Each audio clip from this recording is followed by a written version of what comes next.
பள்ளத்தில் இருக்கிற பிதாவே உங்கள் நாம ஆசீர்வாதமாக பிதாவே இது நாளை கொஞ்சம் நன்றி பிதாவே ஒரு போன கொஞ்சம் நன்றி பிதாவே பிதாவே உங்களை போல உங்கள் குமாரனை போல வளர உதவி செய்யும் பிதாவே நானத்தை படிப்பை கொடுங்க பிதாவே பிதாவே உங்கள் ஆவிக்குரிய வகையில் வளர உதவி செய்யும் பிதாவே சுகம் பலனை கொடுங்க பிதாவே ஞானத்தை கொடுங்க பிதாவே உணவை கொடுங்க பிதாவே ஆமென். 2 கொரிந்தியர் புஸ்தகம் 5:14 ஆரம்பிச்சிருக்கோம்.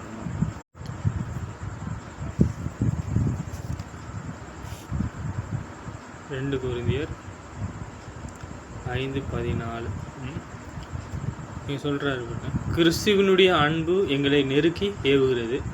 ஏனென்றால் எல்லாவற்றுக்கும் ஒருவரே மரித்திருக்க எல்லோருக்கும் மரித்தார்கள் என்றும் பிழைத்திருக்கிறவர்கள் இனி தங்களுக்காக என்று பிழைத்திராமல் தங்களுக்காக மரித்து எழுந்தவருக்கென்று பிழைத்திருக்கும்படி அவர் எல்லாருக்காகவும் மரித்தார் என்றும் நிதானிக்கிறோம். சரிங்க, மரித்தார், எல்லோருக்காகவும் மரித்தார் என்பது உண்மைதான். நாம் மகிமை, அவர் பிதாவினுடைய மகிமையில் எழுந்திருக்கிறார் என்பது என்ன வருகிறது, மிகப்பெரிய ஒரு நம்பிக்கையாக இருக்கிறது. சரி, நம்ம சொல்கிறோம், இங்கே நம்ம பார்க்குறோம் கிறிஸ்துவினுடைய அன்பு சொல்கிறார். எது கிறிஸ்துவினுடைய அன்பு என்ன அப்படின்னா இந்த உலகம் அல்ல. கிறிஸ்துவினுடைய அன்பு என்ன? உலகம் அல்ல. அவர் என்ன செய்தார்? அவர் தேவனுக்கு பயந்து அவருடைய நீதியை செய்தாரா? தேவனுக்கு பயந்து அவருடைய நீதியை செய்தார். எல்லோரும் அதுதான் அவர் பிரதானமாக இருந்துச்சு. கர்த்தருக்கு பயப்படுகிற பயம் சுத்தமும் என்றென்றைக்கும் நிலைக்கிறதுமாயிருக்கிறது. கர்த்தருடைய நியாயங்கள் உண்மையும் அவர்கள் அனைத்தும் நீதியுமாயிருக்கிறது. அவைகள் பொன்னியும் மிகுந்த பசும் பொன்னிலும் விரும்பத்தக்கதாகவும் தேனிலும் தேன் கூட்டிலிருந்து ஒழுகும் தெளித்தேனிலும் மதுரம் உள்ளதாயும் இருக்கிறது. என்ன பார்க்குறோன்னா, கர்த்தருக்கு பயப்படுகிற பயம், இயேசு கிறிஸ்து கர்த்தருக்கு பயப்படுகிற பயம், அவரை குறித்து அறிந்து கொள்ளுதல், அவரை குறித்து ஞானம், அவரை குறித்து எல்லாம் நிரப்பப்பட்டதாக இருந்துச்சு. அவரை குறித்த அறிவு அவரிடத்தில் எப்பொழுது எப்படிப்பட்டதாக காணப்பட்டது. நாங்கள் பார்க்குறோம், கர்த்தருக்கு நம்ம என்ன செய்கிறோம், கர்த்தருக்கு பயப்படுகிற பயம் சுத்தமும் என்றென்றைக்கும் நிலைக்கிறதுமா இருக்கிறது. இப்படி இருக்கும் பொழுது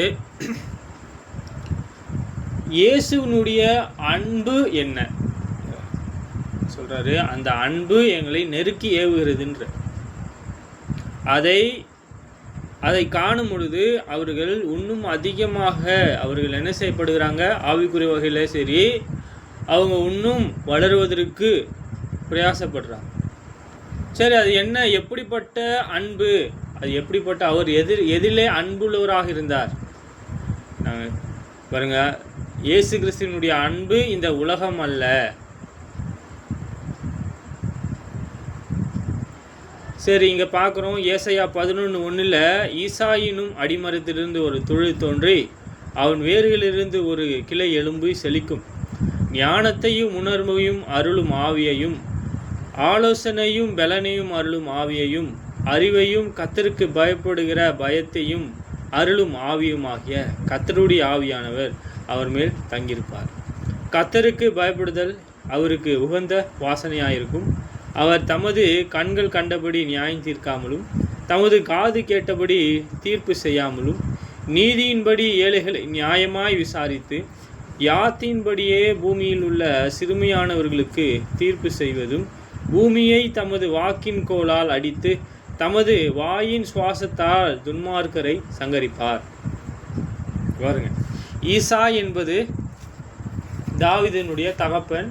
அவருடைய வம்சத்தில் தாவீதினுடைய வம்சத்திலும் ஈசாயினுடைய வம்சத்திலும் என்ன தோன்றப்படுகிறது? அடிமரத்திலிருந்து ஒரு துளிர் தோன்றி, துளிர்னா சரின்னா அங்கே ஒரு ஒரு கிளையாக இருக்கலாம், இல்லை ஒரு மரமாக கூட வளர முடியும். ஆனால் இங்கே பார்க்குறோம், ஒரு அடிமரத்திலிருந்து ஒரு துளிர் தோன்றி அவன் வேர்களிலிருந்து ஒரு கிளை எழும்பி செழிக்கும் சொல்கிற. செழிப்பு அப்படின்னா நிறைய பழம், மரம், பச்சை பசேல்னு இருக்கிறது தான் செழிப்புன்னு சொல்லுவோம். யாரை அண்டி கொண்டு இருக்கிறவர்கள் பாக்கியவான்கள்? இயேசுவை, தேவனை நாம் பார்க்குறோம். ஞானத்தையும் உணர்வையும் அருளும் ஆவியையும் அவருக்கு கிடைத்தது இல்லையா? இயேசுவின் இடத்துல இப்படிப்பட்ட குணாதிசயங்கள் இருக்கிறது. பாருங்க, ஞானத்தையும் உணர்வையும் அருளும் ஆவியையும், ஆலோசனையும் பலனையும் அருளும், கர்த்தருக்கு பயப்படுகிற பயத்தையும் அருளும் ஆவியுமாகிய கர்த்தருடைய ஆவியானவர் அவர் மேல் தங்கியிருப்பார். புரியுதுங்களா? அவர் கர்த்தருக்கு பயப்படுகிறது அவருக்கு எப்படி இருக்கிறது? உகந்ததாக இருக்கிறது. கர்த்தருக்கு பயப்படுதல் அவருக்கு உகந்த வாசனையாக இருக்கும். எது உகந்த வாசனை? பலியிட்டு சொல்கிறாரு, பலியிட்டுட்டு அவர் திருப்பியும் அந்த மனம் பூர்ணப்படுவதற்கு ஏதுவாக இராமலும் திருப்பி பலியிடுறாங்க. தேவன் இயேசு பவுலான இவர் சொல்கிறாரு, தாவீது சொல்லும் பொழுது, பலியையும் காணிக்கையும் நீ விரும்புனீங்கன்னா நான் அதை செலுத்துவேன்ற. எதை பார்க்கலும் எது உத்தமமாக இருக்குது, எது தேவனுக்கு முன்பாக சுகுந்த வாசனையாக இருக்குது அப்படின்னா கீழ்ப்படிதல் உள்ளவராக இருந்து இவர் எல்லாத்தையும் செய்கிறார். ஞானத்தையும் உணர்வையும் கொடுக்குறார், ஆலோசனையும் பலனையும் தரார், அறிவையும் கர்த்தருக்கு பயப்படுகிற பயத்தையும் தரார். கர்த்தருடைய ஆவியானவர் அவர் மேல் தங்கியிருப்பார். கர்த்தருக்கு பயப்படுதல் அவருக்கு உகந்த வாசனையும். கர்த்தருக்கு பயப்படுவது அவரை அறிந்து கொள்ளும் பொழுது இல்லையா, அதை நாம் என்ன செய்ய வேண்டியது இருக்கு? மேன்மையாக எண்ண வேண்டியது இருக்கு.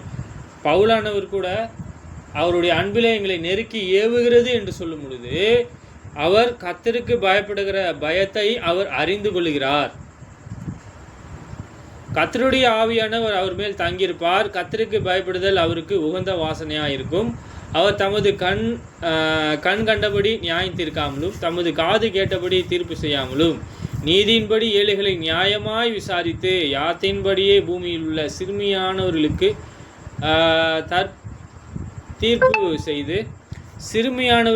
தீர்ப்பு செய்து பூமியை தமது வாக்கின் கோலால் அடித்து தமது வாயின் சுவாசத்தால் துன்மார்க்கரை சங்கரிப்பார்.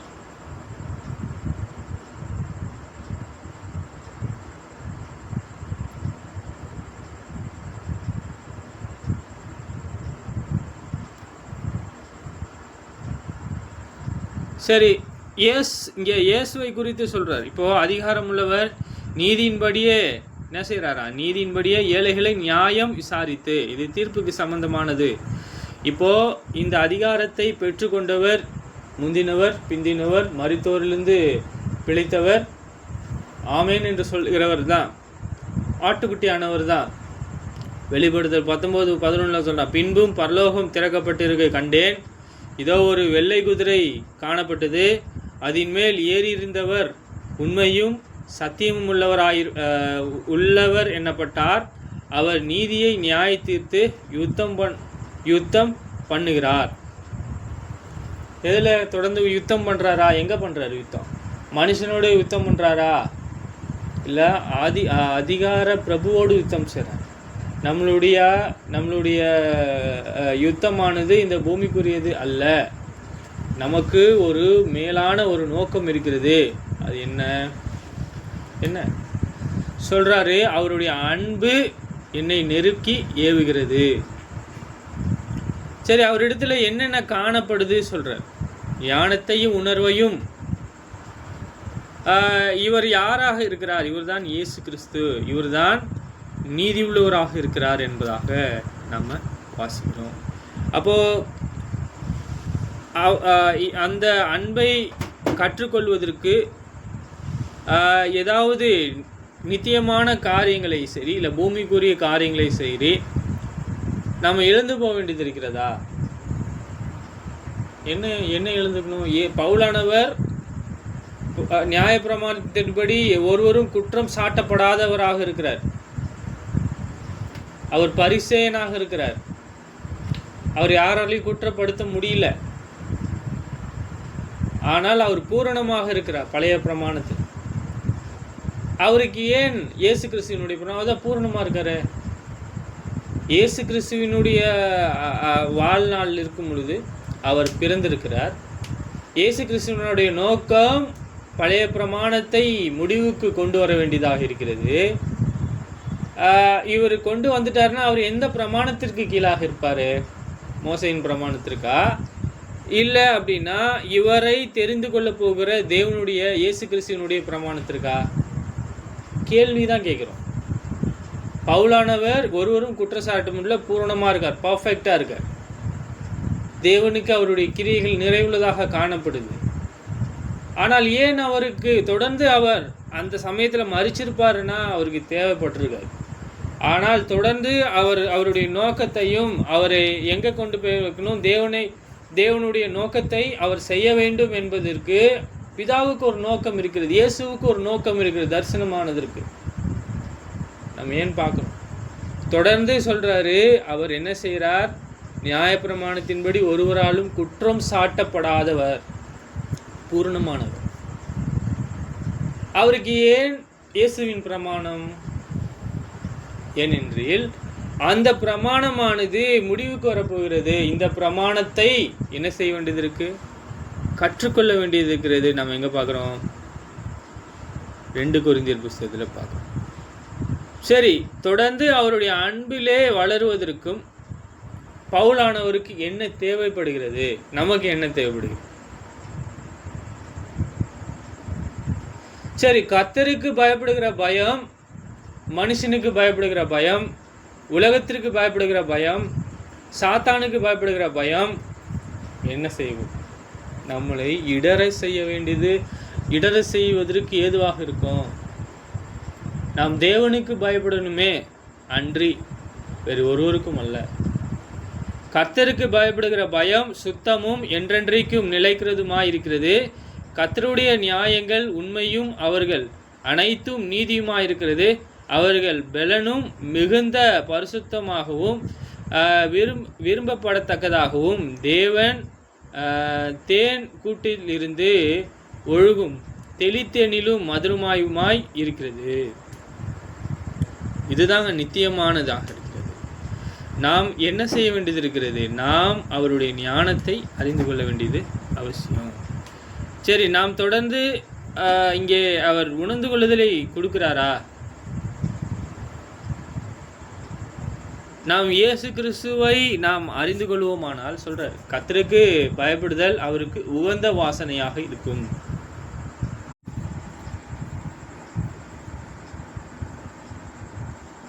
சரி, நாம் ஏன் கர்த்தருக்கு பயப்படணும் சொல்லி தரார். கர்த்தருக்கு பயப்படுகிறவர்களே அவரை துதியுங்கள், யாக்கோபின் சந்ததியாரே நீங்கள் எல்லோருக்கும் அவரை கனம் பண்ணுங்கள், இஸ்ரவேலின் வம்சத்தாரே நீங்கள் எல்லோருக்கும் அவர் மேல் பயபக்தியாயிருங்கள். பட்டவர்களுடைய உபத்திரவத்தை அவர் அற்பமாக எண்ணாமலும் அவருக்காக அருவருக்காமலும் தம்முடைய முகத்தை அவர்களுக்கு மறைக்காமலும் இருந்து தம்மை நோக்கி அவன் கூப்பிடுகையில் அவனை கேட்டருளினார். மகா சபையிலே நான் உம்மை துதிப்பேன். அவருக்கு பயப்படுகிறவர்களுக்கு முன்பாக என் பொருத்தனைகளை செய்வேன்.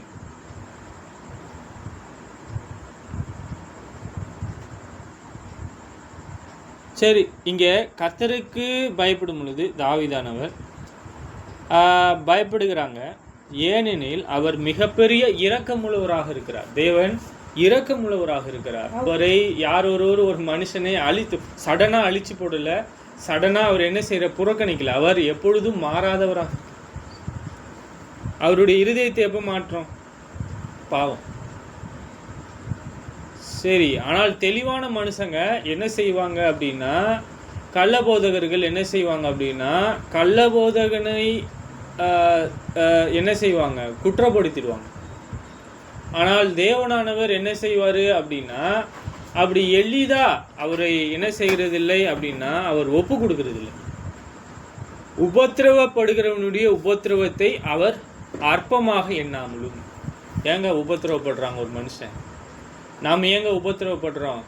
நாம் இயேசுவை போல அவருடைய அன்பிலே வளருவதற்கு. ஏன் பவுலானவர் உபத்திரவப்பட்டார்?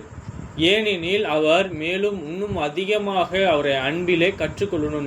நான் என்ன செய்கிறேன்? நெருக்கி ஏவுகிறது என்று போதிக்கிறார் இல்லையா? இங்கே சொல்கிறாரு, நாம் தெளிவாக அவர் சொல்கிறாரு, உபத்திரவப்படுவனுடைய உபத்திரவத்தை அவர் அற்பமாக எண்ணாமலும். அற்பம்னா ஒருவர் ரொம்ப கஷ்டப்படுறாரு, உங்களை விட அதிகமாக உபத்திரவப்படுறாரு. நீங்கள் என்ன செய்வீங்க? நீங்கள் மனமகிழ்ச்சியாக இருக்கீங்க பொழுது கேலி செய்கிறது, இகழ்கிறது. அதுதான் சரி. இங்கே எப்படி இருந்தாலும் உபத்திரவப்படுகிறவர்களுடைய உபத்திரவத்தை என்ன செய்கிறாரான்?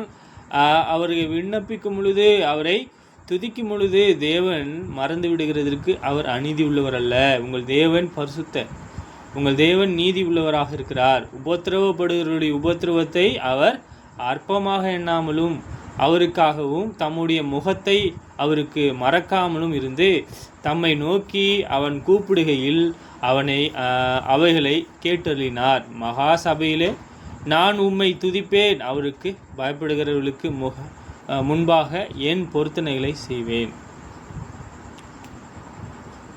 சொல்கிறார். பெரிய சபை தான். அந்த சபையில் தேவனோடு இருக்கக்கூடிய அந்த சபையில் தேவனை மகிமைப்படுத்தக்கூடியவர்கள் அங்கே இருக்கலாம்.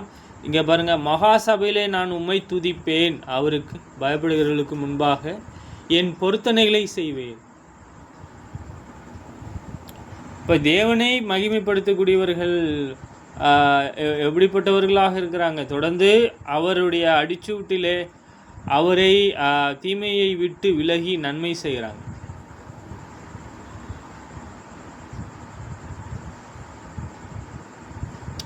தாவீதுகிட்ட இருந்து சில காரியங்களை பார்க்க முடியும்.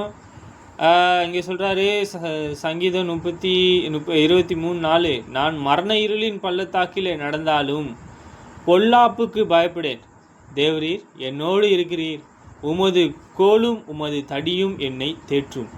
என் சத்துருக்களுக்கு முன்பாக நீர் எனக்கு ஒரு பந்தியை ஆயத்தம் படுத்தி என் தலையை எண்ணெயினால் அபிஷேகம் பண்ணீர்.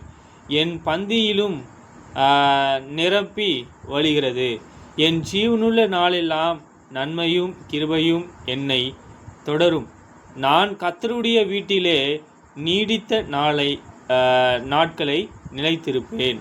கண்டிப்பாக பூமிக்குரிய ஆலயம் இல்லை இது, அவர் உண்மையாக விசுவாசிக்கக்கூடிய காரியம் அங்கே பரலோகமாக இருக்கு. அவர் அங்கே இருக்கக்கூடிய மக்கள் தேவ பக்தி உள்ளவர்கள், பரிசுத்தம் உள்ளவர்கள், தேவனுக்காக பிரித்தெடுக்கப்பட்டவர்கள். பார்ப்போம், நான் முன்பு பார்த்ததை போல மகா சபை என்பது அவருடைய வீடு, அவருடைய ராஜ்யம். சரி, நீங்க சொல்றாரு மரண இருளின் பள்ளத்தாக்கிலும் மிகப்பெரிய உபத்திரவம். மரண இருள் சொல்றாரு. இருள் என்றாலே சில பேர் என்ன நினச்சிக்கிறாங்கன்னா, லைட்டை போட்டால் வரும் இல்லையா, அந்த இருள் நினச்சிக்கிறாங்க. வெளிச்சம் அப்படின்னா பகலிலே சீராக நடப்புதுன்னு நினச்சிக்கிறாங்க. வெளிச்சம் என்றால் சத்தியம், இருள் என்றால் அறியாமை. சில பேர் சொல்கிறாங்க ஆவிக்குரிய இருளில் இருக்கிறாங்க, இருள் என்றாலே நித்தியம் இல்லைன்னு நினைக்கிறாங்க. அப்படி இல்லை, ஆவிக்குரிய இருள் அல்ல, இது பூமிக்குரிய இருளும் அல்ல. இது என்ன? கற்றுக்கொள்ளாமை, அறியாமை. தேவன் சொல்றார் எபேசியர்ல, இது நித்தியமான இருளா? டெம்பரவரி. அறிந்து கொள்வோமானால், உணர்ந்து கொள்வோமானால் அது போயிடும். தொடர்ந்து நாம் எப்படி நடக்க வேண்டும்? சீரா, பகலிலே நடக்கிறவர்களைப் போல சீரா. சீரா என்பது சரியான வழி, சத்தியத்தின்படி, நீதியின்படி. சத்தியம் என்பது வெளிச்சமாக காணப்படுது, சீர் என்பது சரியான பாதையாக காணப்படுது. நான் மரண இருளின் பள்ளத்தாக்கிலே நடந்தாலும் பொல்லாப்புக்கு பயப்படேன், தேவரீர் என்னோடு கூட இருக்கிறீர், உமது கோலும் உமது தடியும் என்னை தேற்றும். அப்போ இப்போ இருக்கிற தேவனும் அப்போ இருக்கிற தேவனும் வித்தியாசமாக காணப்படுறாரா? அவருடைய அன்பு தணிந்து போச்சா? அவருடைய இரக்கம் இல்லாமல் போயிற்றா? இல்லையே. ஒரு குமாரன் என்று பாராமல் நம்மளுக்கு கொடுத்துருக்கிறது இல்லையா? அவருடைய அன்பு எவ்வளோ பெருசு. இன்னும் அதிகமாக நம்ம காண்கிறோம் இல்லையா? இன்னும் அதிகமான சத்தியத்தை நம்ம உணர்ந்து கொள்கிறோம் இல்லையா? தேவன் எப்படிப்பட்ட நீதி உள்ளவராக இருக்கிறார் என்பதற்கு தாவீதை காண்றோம், இயேசு கிறிஸ்துவை காண்றோம், பவுலானவரை காண்றோம். தேவரீர் என்னோடு கூட இருக்கிறீர், உமது கோலும் உமது தடியும் என்னை தேற்றும். நமக்கு சந்தோஷமான காரியங்கள் என்பதற்கு என்னவா இருக்கணும்? நமக்கு சந்தோஷம் என்றால் தேவனுடைய நன்மையை, தேவனுடைய வார்த்தையை கற்றுக்கொள்வதாக இருக்கணும். என் சத்துருக்களுக்கு முன்பாக நீர் எனக்கு ஒரு பந்தியை ஆயத்தப்படுத்தி என்னை தலையை எண்ணெயினால் அபிஷேகம் பண்ணீர், என் பந்தியிலும் நிரம்பி வழிகிறது. நீங்கள் என்ன பார்க்குறோம் பாருங்க, என் சத்துருக்களுக்கு முன்பாக நீர் எனக்கு ஒரு பந்தியை ஆயத்தப்படுத்தி. பந்தினா என்னன்னு தெரியுமா? கல்யாணத்தில் பந்தி போடுவாங்க. இங்கே எது பார்க்குறோன்னா தலையில் அபிஷேகம் பண்ணுறாங்க. யாருக்கு பண்ணுவாங்க? ராஜாவுக்கு பண்ணுவாங்க.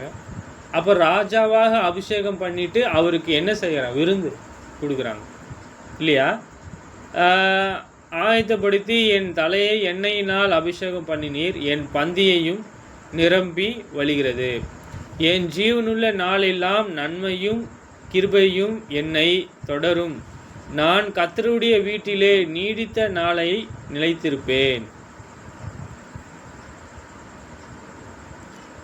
நாம் தொடர்ந்து நாம் பார்க்கிறோம், நம்ம யாருடையவர்கள் என்றால் நாம் கர்த்தருடையவர்களாக இருக்கிறோம் என்பதை பார்க்கிறோம்.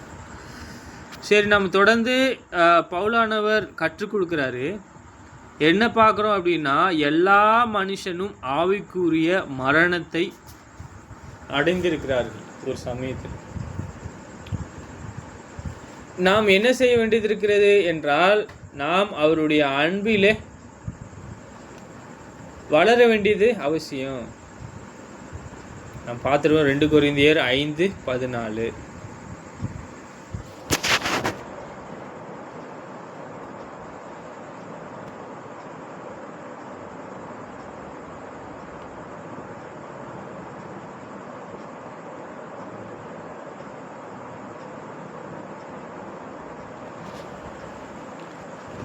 கொரிந்தியர் 5:14 கிறிஸ்துவினுடைய அன்பு எங்களை நெருக்கி ஏவுகிறது. அவர் அன்புல எத்தனை பாகத்திலே வளர்ந்திருக்கிறார் பவுல்? எல்லா பாகத்திலும்.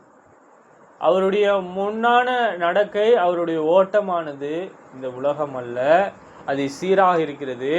அவர் அன்பு, இரக்கம், பரிசுத்தம், தயவு, பொறுமை, சாந்தம், திவ்ய சுபாவத்தில் எல்லாவற்றிலும் வளர்ந்திருக்கிறார். ஆவில எளிமையாக இறந்திருக்கிறாரு, சமாதானம் பண்ணியிருக்கிறாரு.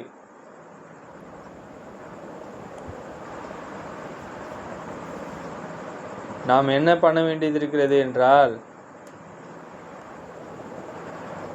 பிழைத்திருக்கிறவர்கள் இனி தங்களுக்காக அல்ல.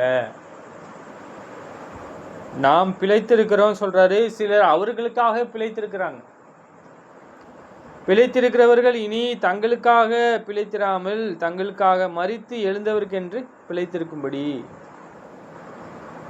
அவர் எல்லோருக்காகவும் மரித்தார் என்று அறிந்திருக்கிறோம்.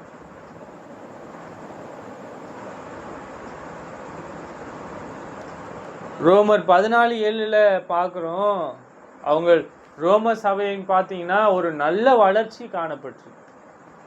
ரோமர் 14:7 பார்க்குறோம், நம்மில் ஒருவனும் தனக்கென்று பிழைக்கிறதும் இல்லை. முடிச்சிட்டாரு. என்ன செஞ்சிட்டாரு? ஆவிக்குரிய நன்மையிலும் அன்பிலும் பயிற்சி செய்கிறாங்க. தேவ அன்பில் அவங்க வளர்றாங்க. ஒருவனும் தனக்கென்று மரிக்கிறதும் அல்ல.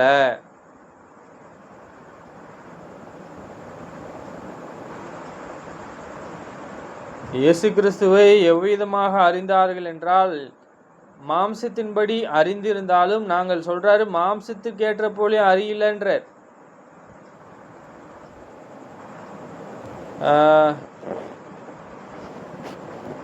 நாம் பார்க்கிறோம், அவருக்குள் இருந்தால் அவர்கள் எப்படி இருக்கிறாங்க?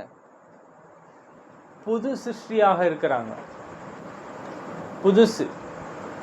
அவங்களுடைய இருதயம் புதுசு, அவங்களுடைய மனம் புதிது, அந்த புதிய மனம் சொல்லுகிறது, நான் பழைய கிரியைகளையும் பழைய துன்மார்க்கத்திலும் வாழ மாட்டேன் அப்படின்னு சொல்லுது. என் தேவனுடைய கட்டளைகளை நான் கை கொள்ள வேண்டியது அவசியமாக இருக்கிறது.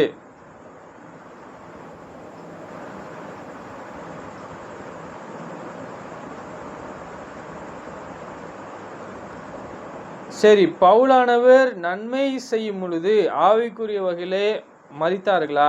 ரோமர் 3:23 சொல்றாரு, எல்லா மனுஷனும் பாவம் செய்து தேவ மகிமை அற்றவர்கள் ஆகின்ற. சரி, எல்லா மனுஷனும் தேவனுடைய பிரமாணத்தை அறியாமல் இருக்கும் பொழுது அது என்னவாக இருக்கிறது? அறியாமை பாவம் என்று நாம் காண்கிறோம். இச்சை எப்படி பாவமாக இருக்கிறதோ, நீங்கள் தேவனுடைய வார்த்தையை செய்யாமல் இருக்கும் பொழுது அது பாவமாக இருக்கிறது. அறியாமையினாலே நீங்கள் செய்றீங்க, அறியாமையினாலே இச்சிக்கிறீங்க, அறியாமையினாலே ஒருவரை கொலை செய்றீங்க, அறியாமையினாலே ஒருவரை என்ன செய்றீங்க? ஒருவர் நிந்திக்கிறீங்க. இப்போ ஒருவர் முன்பு பார்த்தது போல அறியாமையினாலே தேவபக்தி இல்லாதவர்களாக இருக்கிறீங்க. இதெல்லாம் பாவமா? பாவமாக இருக்கிறது. தொடர்ந்து நாம் பார்க்க போகிறோம். எல்லா மனுஷனும் தேவ மகிமை அற்றவர்களாக இருக்கிறார்கள். தேவனுடைய பிரமாணத்தை என்ன செய்யல? அவர்கள் அறியவில்லை. நாம் பார்த்துருக்கோம். தொடர்ந்து பவுலானவர் தொடர்ந்து 7:7 அவர் பேசிட்டு இருக்கார். ரோமர் புத்தகம் 7:7-8.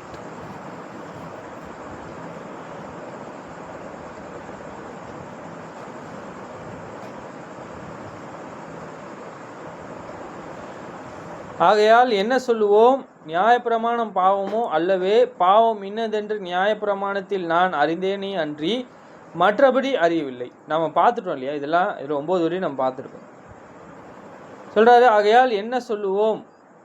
அவர் என்ன சொல்றாருன்னு பார்க்குறோம். நியாயப்பிரமாணம் பாவமான்னு கேட்குற இல்லைன்ற. பாவம் என்னதென்று விளங்குதுன்ற.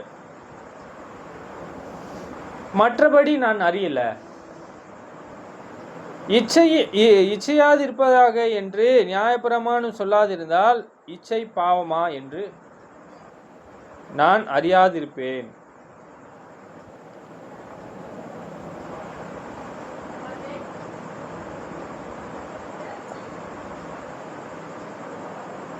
யாத்திராகம் 20:17 காண்றோம்.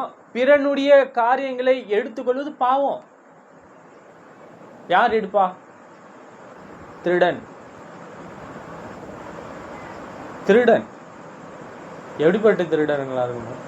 பாருங்க, திருடன் அவ்வளோதான். எப்படிப்பட்ட திருடனோ என்ன திருடனோ அது நமக்கு தேவையில்லை. ஆனால் திருடன். யாத்திராகமும் 20:17 பிறனுடைய வீட்டை இச்சையாதிருப்பையாக.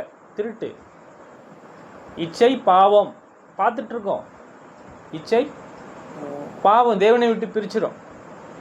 பிறனுடைய மனைவியையும் அவனுடைய வேலைக்காரரையும் அவனுடைய வேலைக்காரையும் அவனுடைய எருதையும் அவனுடைய கழுதையும் பின்னும் பிறனுக்குள்ள யாதொன்றையும் இச்சையாதிருப்பாயாக என்றார். உபாகமும் 5:21 இதை தான் உபதேசிக்கிறார். நம்ம பார்த்துருக்கோம். பிறனுடையது அப்படின்னா அது உங்களுக்கு சொந்தமானது, உங்களுக்கு ஏற்றது. அது அதை போல வேணா நீங்க வாங்கிக்கலாம். ஆனால் அதுதான் எனக்கு வேணும், அதே மாதிரி கூட நீங்க என்ன செய்யக்கூடாது? ஆசைப்படுங்க. நாம் என்ன செய்ய வேண்டியது இருக்கு? எந்த ஒரு நன்மையும் பூரணமான காரியமும் எங்க இருந்து வரும்? பரத்திலிருந்து, தேவனிடத்திலிருந்து, ஜோதிகளின் பிதாவுகிட்ட இருந்து வருகிறது சொல்றாரு. இப்படி அறிந்திருக்கிறார்.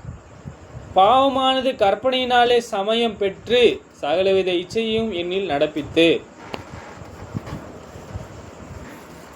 விசேஷமான மக்களுக்கு, வித்தியாசமான மக்களுக்கு இந்த காரியங்களை பொருத்தி பார்க்க முடியும். இவங்கள்தான் ஜீவனுள்ள கற்களாக இருப்பார்களா? பாருங்க, பாவமானது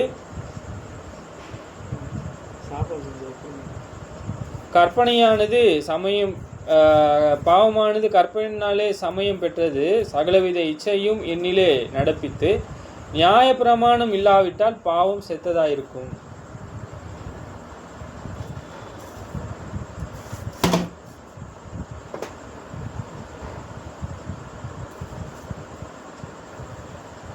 சரி, ஜீவனுக்கு ஏதுவான கற்பனையே அவருக்கு மரணமாயிற்றா அப்படின்னா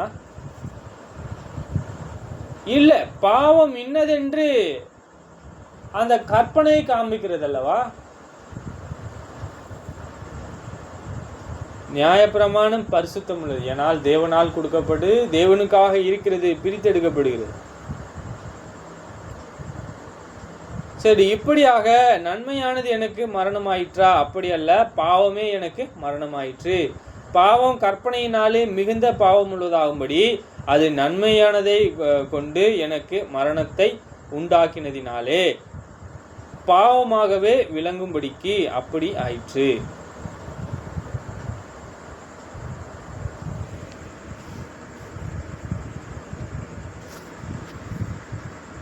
சரி, கீழ்ப்படிதல் தான் சொல்றாரு. கீழ்ப்படிதல் நாம் பார்க்குறோம். கர்த்தராகிய இயேசு மிக தெளிவாக நாம் இங்கே காண்கிறோம்.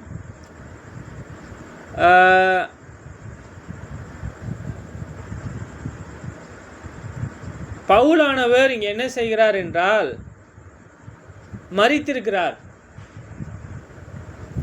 வெரி தெளிவா சொல்றார், மரித்திருக்கிறேன்ற. அவர் எல்லா கற்பனையும் அறிந்து கொள்ளும் பொழுது ரோமர் 8:2 நாம் பார்க்கிறோம். கர்த்தரானவர் மிக தெளிவா சொல்றாரு, இயேசு கிறிஸ்துவினுடைய ஜீவனுள்ள பிரமாணத்தின்படி அவர் என்ன செய்கிறாரு? பாவ மரணம் என்கிற பிரமாணத்திலிருந்து அவர் விடுதலை ஆகியிருக்கிறார். 8:2 ரோமர்.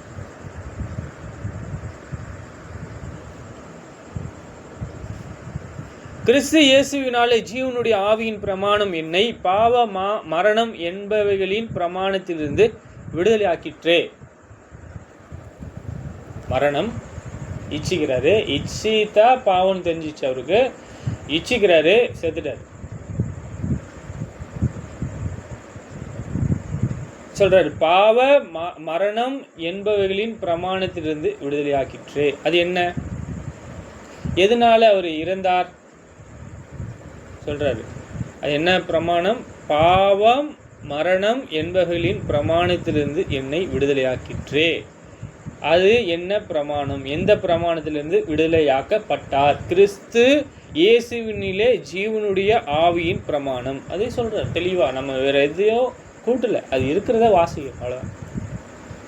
அது எப்படி எனில், மாம்சத்தினாலே பலவீனமா இருந்த நியாயப்பிரமாணம் செய்யக்கூடாததை தேவனே செய்யும்படிக்கு தம்முடைய குமாரனை பாவ மாம்சத்தின் சாயலாகவும் பாவத்தை போகும் பலியாகவும் அனுப்பி மாம்சத்திலே பாவத்தை ஆக்கினைக்குள்ளாக தீர்த்தார்.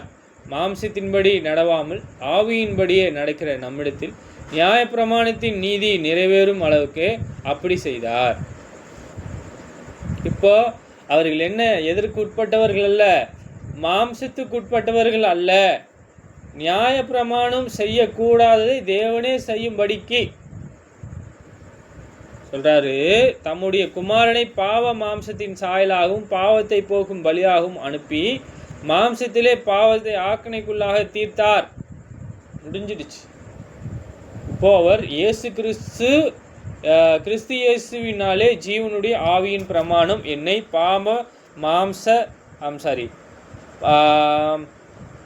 கிறிஸ்துவனுடைய ஜீவன் ஆவியின் பிரமாணம் என்னை பாவ மரணம் என்பவைகளின் பிரமாணத்திலிருந்து விடுதலையாக்கிற்றே. அவர் விடுதலையாயிருக்கிறாரா? ஆமாம், விடுதலையாயிருக்கிறார். தொடர்ந்து நம்ம எதில் பார்க்குறோன்னா, ஆதியாகமும் 3:1-3 நமக்கு தெரியும்.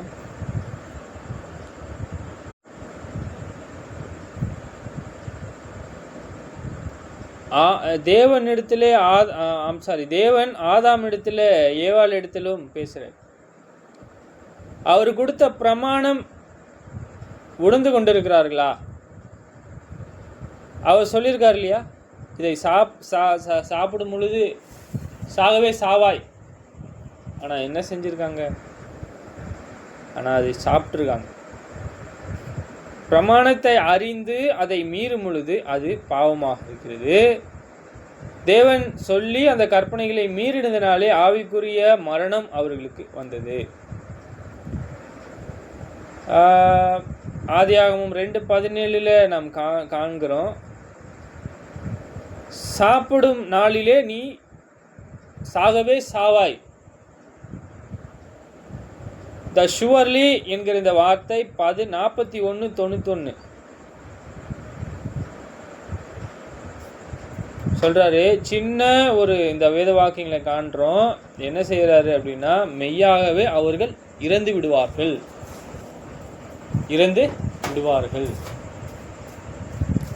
சர்ப்பம் சொல்லுது, நீங்க இறந்து போக மாட்டீங்க.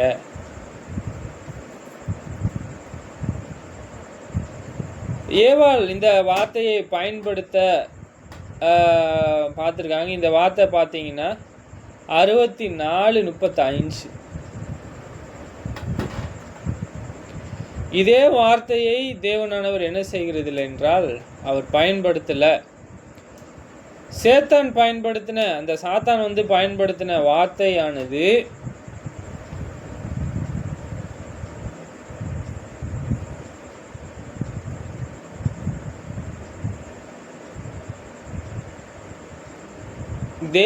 தேவன் பயன்படுத்துவதற்கு அப்படியே விரோதமாக இருக்கிறது. அப்படியே விரோதமாக என்ன, அது எப்படி தேவன் பயன்படுத்தினாரோ அதற்கு அப்படியே ஆப்போசிட், நேர் எதிர் சொல்லுவாங்க இல்லையா, அது.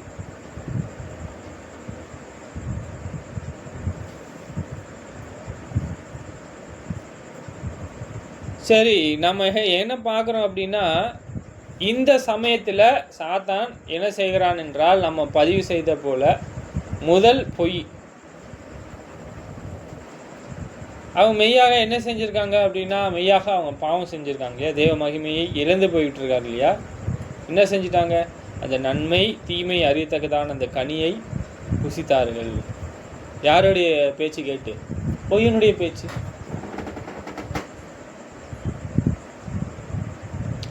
சத்தியமானது என்னவா இருக்கிறது? நன்மை செய்து என்ன செய்யணும்? நன்மையை சிநேகிக்கணும், பொல்லாததை விலக்கணும். சரி, நாம் அன்பு கூற வேண்டியது இருக்குது. சத்தியத்தை எங்கே பார்க்குறோம்? எபேசியர் 4:15. அன்புடனே சத்தியத்தை கைக்கொண்டு தலையாகிய கிறிஸ்துவுக்குள் எல்லாவற்றிலும் நாம் வளர்கிறவர்களாகும்படியாக அப்படி செய்தார். அவராலே சரீரம் முழுவதும் அதற்கு உதவியாயிருக்கிற சகல கணுக்களிலும் இசைவாய் கூட்டி இணைக்கப்பட்டு ஒவ்வொரு அவயமும் தன் அளவுக்கு தக்கதாய் கிரியை செய்யும்படி அது அன்பிலே தனக்கு பக்தி விருத்தி உண்டாகிறதுக்கு ஏதுவாக சரீர வளர்ச்சியை உண்டாக்குறது. என்ன பார்க்குறோம்? அன்புடன் சத்தியத்தை கை கொண்டு நாம் என்ன செய்ய வேண்டியது? அன்புடன், அன்பு என்றால் அவர் சொல்வதை நாம் கேட்பது, அவர் சொன்ன எல்லா கற்பனைகளையும் கை கொள்வது. அவர் பவுலானவர் நெருக்கப்படுறாரு, அவர் அன்புல நெருக்கப்படுறாரு அப்படின்னா அவர் சத்தியத்தை கை கொள்றாரா?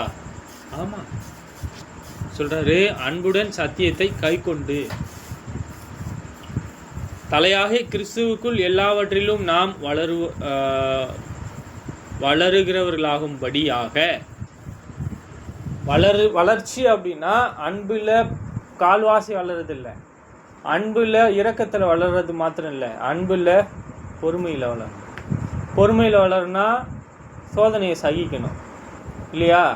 சோதனையை சகிக்கும் பொழுது பொறுமையாக இருக்கணும், சாந்தமாக இருக்கணும், சமாதானத்தை செய்யணும், நன்மையும் செய்யணும், இரக்கத்தை காண்பிக்கணும், பரிசுத்தத்தை காண்பிக்கணும், நீடிய பொறுமையில் இருக்கணும்.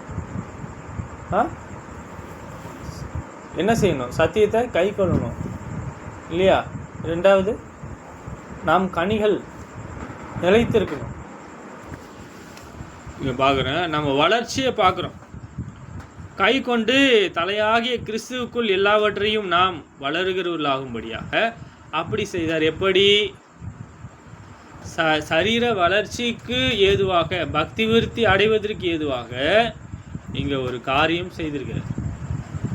அவராலே சரீரம் முழுவதும் அதற்கு உதவியாயிருக்கிற சகல கணுக்களிலும். இயேசு கிறிஸ்துவினுடைய சரீரத்தில் இணைக்கப்பட்டவர்களாக இருக்கிறோம். நாம் எப்படி இருக்கிறோம்? குறுகி போயில்ல, நாம் அதிலே வளரக்கூடியவர்களாக இருக்கும். குறுகி போயிடுச்சுன்னா ஹேண்டிகேப்டுன்னு சொல்லிடுவாங்க இல்லையா? நாம் ஒரு கையை அப்படியே பின்னாடி வலிச்சுக்கிட்டோ இல்லையா, அது வளராமே இருந்துச்சுன்னா அது என்ன செய்யப்படுகிறது?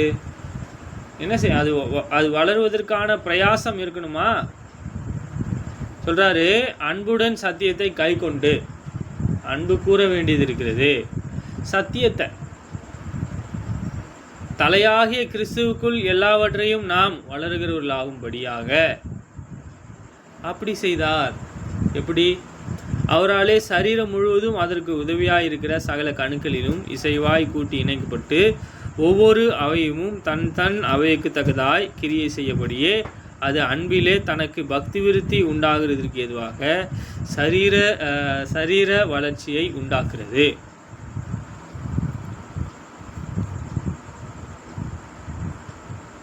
சரி, எது வளர்ச்சி? சரி, நான் அவருடைய அன்பிலே நாம் என்ன செய்ய வேண்டியது இருக்கிறது என்றால் நிலைத்திருக்க வேண்டியது இருக்கு. மாயமான தாழ்மை இல்லாதவர்களாக இருக்க வேண்டியது அவசியம். கொலோசியர் 2:19 நாம் காண முடியும். சரி, நாம் தொடர்ந்து நாம் என்ன செய்ய வேண்டியது இருக்கு? நாம் தொடர்ந்து வளர வேண்டியது அவசியம்.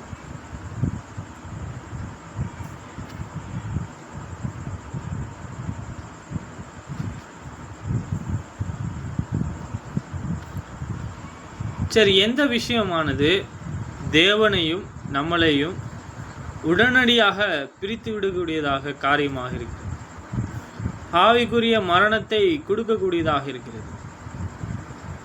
யாக்கோபு 2:26 நம்ம வாசிச்சுட்டு நம்ம இதை முடிச்சிடலாம். யாக்கோபு 2:26. அப்படியே ஆவி அல்லாத சரீரம் செத்ததாக இருக்கிறது போல கிரியை இல்லாத விசுவாசமும் செத்ததாக இருக்கிறது.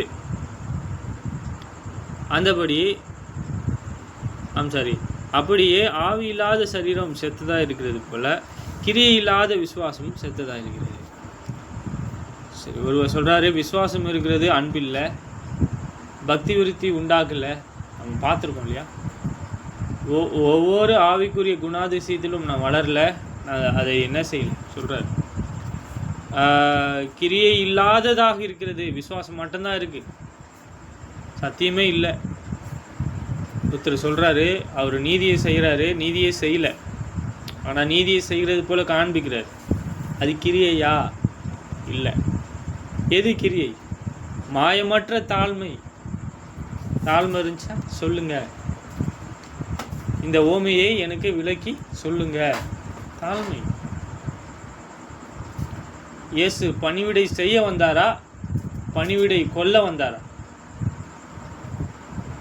அவர் யாருக்கும் இருமாப்பாய் ஆளுகை செய்கிறவர் அல்ல. நம் இயேசுவானவர் மிக அன்புள்ளவராக இருக்கிறார். நம் தேவனானவர் அதிக அன்புள்ளவராக இருக்கிறார். நாம் பார்க்கலாம். சரி, நாம் எல்லோரும் இந்த பூமிக்குரிய சரீரத்திலேருந்து இந்த ஜீவனானு போயிடுச்சுன்னா சரீரம் பிரிஞ்சிடும், செத்ததாயிடும். அதே போல் ஆவிக்குரிய மரணமானது தேவன் நம்மை விட்டு போய்விடுவதாக இருக்கிறது. ஏசாயா 59:1-2 பார்க்கும் பொழுது தேவனானவர் இஸ்ரவேலர்களை விட்டு பிரிந்து போய்விட்டார். நாம் தொடர்ந்து பார்க்க முடியும் அவங்க எப்படி இருக்கிறாங்க அப்படின்னா, ஏசாயா 59:1-2 தேவன் இல்லாதவர்களாக, ஜீவன் இல்லாதவர்களாக இருக்கிறார். நாம் தேவன் நம்மளோடு இருப்பது தான் நாம் பிழைக்கிறதற்கு ஏதுவாக இருக்கிறது. வாய்ப்பு கொடுத்த யாவருக்கும் நன்றி. நாம் ஜெபம் செய்து நாம் கடந்து போவோம். பரலோகத்திலே வாசமாக இருக்கின்ற பிதாவே, இரக்கமுள்ள தேவனே, உங்களை துதிக்கின்றோம், சோத்திரிக்கின்றோம். இந்த நாளை கொடுத்திருக்காக நன்றி. உணவு உடுப்பை கொடுத்திருக்காக நன்றி. பிதாவே, ஆவிக்குரிய வகையிலே நாங்கள் வளர உதவி செய்யும், நீதியின் பாதையிலே நடக்க உதவி செய்யும். அன்புள்ள தேவனே, நீங்கள் இரக்கமுள்ளவர். பிதாவே, நீங்கள் எவ்வளோ நீதியாக இருக்கிறீர்கள் என்பதை காண்கிறோம். தேவனே, நீங்கள் பரிசுத்தர், அதை நாங்கள் கற்றுக்கொள்ள உதவி செய்யும். ஆவிக்குரிய ஞானத்தை அறிந்து கொள்ள உதவி செய்யும். இரக்கமுள்ள தேவன் தாமே எங்களை வழிநடத்துவீராக. தேவனே, உங்களுடைய நாமத்தை அறிந்து கொள்ள உதவி செய்வீராக பிதாவே. தொடர்ந்து எங்களுக்கு சத்தியத்திலே வளர உதவி செய்வீராக. உங்களுடைய நீதி நியாயத்தை அறிந்து கொள்ள உதவி செய்வீராக. உங்களை எப்பொழுதுமே துதிக்கிறதற்கும் உங்களை எப்பொழுதுமே மகிமைப்படுத்த உதவி செய்யும். சோதனையிலிருந்தும் கண்ணியிலிருந்தும் எங்களை விலக்கி காப்பாற்றும். உங்களுடைய தயவு ஒத்தாசை எங்களுக்கு தரும்படியாக ஒன்று செய்கின்றோம். இரக்கமுள்ள தேவன்தாமே எங்களை ஆசீர்வதிப்பீராக. பிதாவாகிய தேவன்தாமே எங்களை வழிநடத்தும். பிதாவே, நீங்கள் வைத்திருக்கிற ஆசீர்வாதத்தை நாங்கள் இழந்து போகாதபடிக்கு நீதி உள்ளவர்களாக எங்கள் நடக்கை ஒவ்வொன்றும் செம்மையானதாக இருக்க உதவி செய்யும். உங்கள் சித்தமானால் எங்களை ஆசீர்வதியும். ஆவிக்குரிய நன்மையும் பூமிக்குரிய தேவைகளை தந்து அருளும் பிதாவே. குமாரன் இயேசுவின் நாமத்தில் கேட்கின்றோம் பிதாவே. ஆமென். ஆமென்.